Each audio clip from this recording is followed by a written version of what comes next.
Atendei o meu gemido, ó Senhor.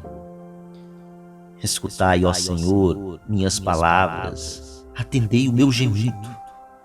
Ficai atento ao clamor da minha prece, ó meu Rei e meu Senhor.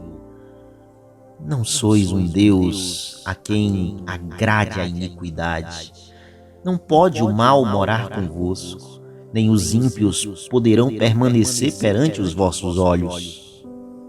Detestais os que praticais a iniquidade e destruís o mentiroso. Ó Senhor, abominais o sanguinário, o perverso, o enganador. Atendei o meu gemido, ó Senhor. A piedade é um dom de Deus, que nos faz dar a Deus o lugar que Ele merece. E, ao mesmo tempo, é um dom que nos impulsiona à compaixão e à fraternidade, que são virtudes do bom relacionamento, da amizade desinteressada. A impiedade, ao contrário, consiste em deixar de glorificar a Deus para colocar-se no seu lugar, adorando a sua criação, adorando a si mesmo. Na primeira leitura, lemos acerca do abuso de poder do rei Acabe através de sua esposa Jezabel sobre o pobre Nabote. É um fato cheio de cinismo, sobretudo por parte de Jezabel, a rainha adoradora de Baal, que entende a religião e o poder somente a seu favor, sem ter em conta a justiça e o bem. O bom homem Nabote faz bem em recusar-se a vender a sua vinha, mesmo que o rei tenha pedido em termos justos. Trata-se da herança que recebeu dos pais e que não pode ser alienada assim. E o rei fica triste por causa desta recusa. Deitou-se na cama com o rosto voltado para a parede e não quis comer nada. Nabote não queria entregar o terreno ao rei Acabe porque o terreno é sagrado no conceito do povo eleito.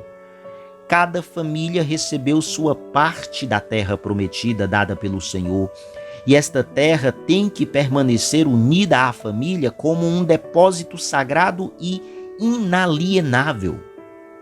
Já segundo o conceito do rei Acabe, em nome da ganância, a venda e a troca da herança familiar faz parte de um negócio completamente ilegal. Cede-me a tua vinha para que eu a transforme numa horta, pois está perto da minha casa. Em troca eu te darei uma vinha melhor, ou se preferires, pagarei em dinheiro o seu valor. Porém, para Nabote, a vinha representa o lugar de sua fidelidade aos antepassados e ao próprio Deus de quem recebeu a terra. Mas quem abusa do poder sempre acha uma saída, mesmo que seja contra a ética e mesmo que alguém deva ser vítima nisso. Neste caso, a mulher de Acabe, Jezabel, resolveu arrumar um problema para Nabote, para poder assim possuir o terreno dele. Ela escreveu então cartas em nome de Acabe, selou-as com o selo real e enviou-as aos anciãos e nobres da cidade de Nabote. Nas cartas estava escrito o seguinte: proclamai um jejum e fazei Nabote sentar-se entre os primeiros do povo, e subornai 2 homens perversos contra ele que deem este testemunho: tu amaldiçoastes a Deus e ao rei. Levai-o depois para fora e apedrejai-o até a morte. Deste modo, Jezabel tem a porta aberta para continuar pervertendo o povo de Israel, e os anciãos do povo caíram na armadilha da rainha Jezabel. E o rei Acabe, sem personalidade, sem ética, aceitou o plano da mulher. Nabote, o inocente, se torna uma vítima fatal. Foi apedrejado até a morte.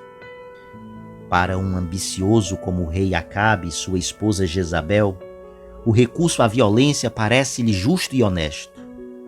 O ambicioso só obedece ao seu instinto de mandar e receber honrarias. E esse instinto é violento. Quem desejar ser a todo custo o primeiro, dificilmente se preocupará com ser justo. Nas mãos de um ambicioso, o poder só representa um constante perigo. Para o ambicioso, o poder é um convite aos seus maus instintos para que explorem a força que ele tem ao seu dispor. Um ambicioso, um corrupto, consegue arrancar dinheiro de ruas, de rodovias, de ferrovias, de portos, de aeroportos, de hospitais, de escolas, de cursos profissionalizantes e assim por diante. Ele faz isso para si próprio e também com a ajuda de seus comparsas. A desonestidade consegue inventar todo tipo de fraudes. E isso também pode acontecer em nosso pequeno mundo doméstico. Cada um de nós pode ser um tirano e abusar de seu poder em relação a outros, seja no trabalho, seja no lar.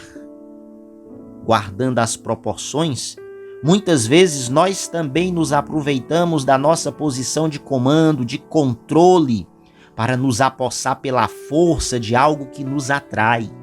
Coisas simples como cargos, objetos, posição social, sucesso e até pessoas. Precisamos estar muito conscientes para não cair na mesma tentação que os reis da antiguidade caíam. A piedade é um dom de Deus, que nos faz dar a Deus o lugar que Ele merece. A piedade é também um dom que nos impulsiona a compaixão e a fraternidade, que são virtudes do bom relacionamento, da amizade desinteressada. Já a impiedade consiste em deixar de glorificar a Deus para colocar-se no seu lugar, adorando a sua criação, adorando a si próprio. Acabe e sua mulher Jezabel, portanto, cometeram um pecado de impiedade. Quiseram eles mesmos serem senhores de tudo e, sem compaixão, apoderaram-se dos bens de Nabote por força do prestígio que tinham, por Acabe ser rei de Samaria. Portanto, fazer justiça com as próprias mãos, arvorar-se da autoridade constituída para humilhar, espesilhar e exterminar aqueles que são subalternos, é um pecado gravíssimo.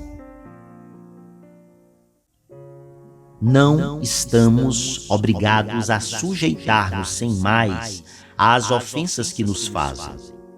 O que devemos, isso sim, é responder a elas com magnanimidade, mostrando doçura e paciência onde o ofensor esperaria encontrar ódio e vingança. Dando continuidade ao Sermão da Montanha, o Evangelho de hoje nos apresenta o ensinamento de Cristo sobre a lei de Talião, olho por olho e dente por dente.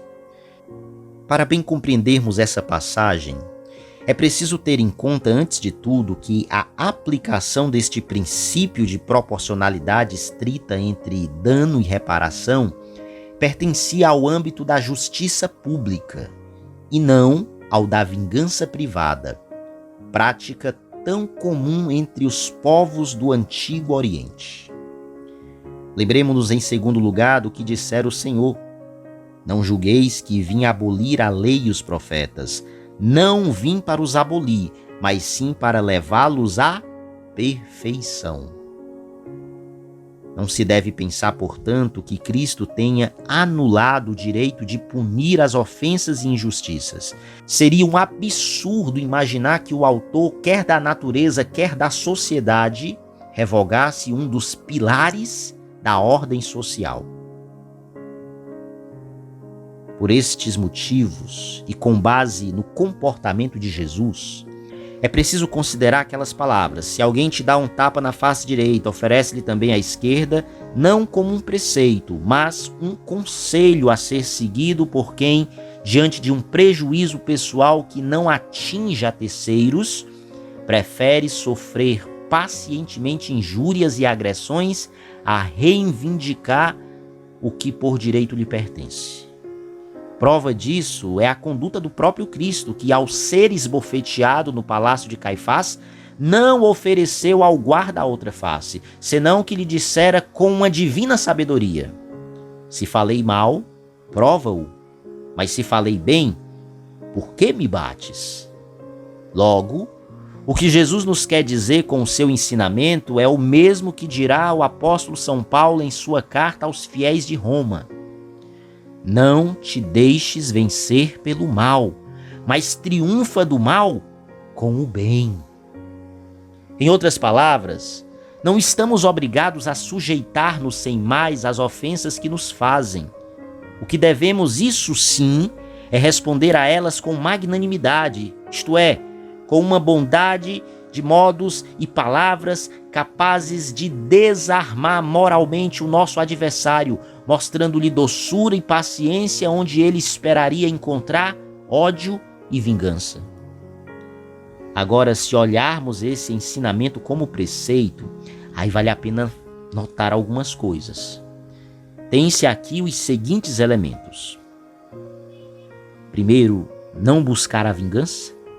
Segundo, estar disposto a receber antes outra injúria do que compensar o mal com o mal. Terceiro, estar disposto a perdoar as ofensas pessoais sempre que a caridade e a glória de Deus assim o exigirem. Eis os preceitos que se deve levar em conta.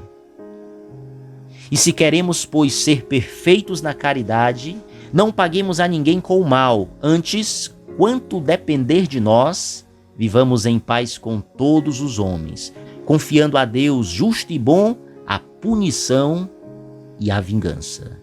Louvado seja o nome de nosso Senhor Jesus Cristo, para sempre seja louvado.